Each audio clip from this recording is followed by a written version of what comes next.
Taong 2022 na magsimulang magbaba ng pondo sa aking DO si Yusek Bernardo. Kabuuan ng mga proyektong naibaba ni Yusek kakahalaga ng 350 million. Noong 2023, ang kabuuan ng mga proyektong naibaba ni Yusek Bernardo sa aking DO ay halagang 710 million. 300 million na para kay Senator Bong Revilla na noon ay kumandidato bilang senador para sa 2025. Taong 2022, humiling si Senator Joel Villanueva ng proyektong multipurpose building, kakalaga ng 1.5 billion, 600 million lamang ang napagbigyan na pondo. Sa kay Senator Jinggoy naman po, tinanong ako ni Yusek Bernardo kung meron pa akong gustong lagyan at meron pang available na 355 si SJE. Sa akin, ipasok ko agad sa kanyang listahan ng oras na yun. Wala po ako direktang transaksyon o direktang pakipag-ugnayan kay Senator. Pangapat, Congressman Elsaldi ko. Pag-usapan namin ang plano ni Kong Saldi na sumubok na magbaba ng pondo papunta sa aking distrito para sa iba't ibang proyekto. Ako ay nagpasa sa kanyang listahan ng mga proyekto na may kaugnayan sa flood control at ang mga proyekto yung tayo lumabas sa General Appropriations Act of 2022. 6 na proyekto po to,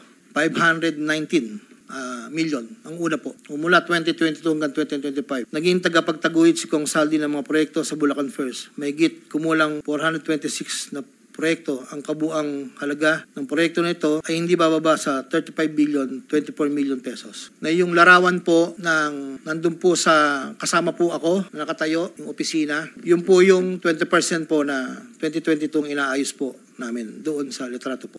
Subalit nung taong 2023 hanggang 2025, ito tumaas ng porsyento ng 25% po. Ang pag-abot ng porsyento para kay Kong Saldi sa bawat proyekto ay kadalasang hindi isang baksakan. Ito rin ay nakadepende kung paano na ipasok o na-insert.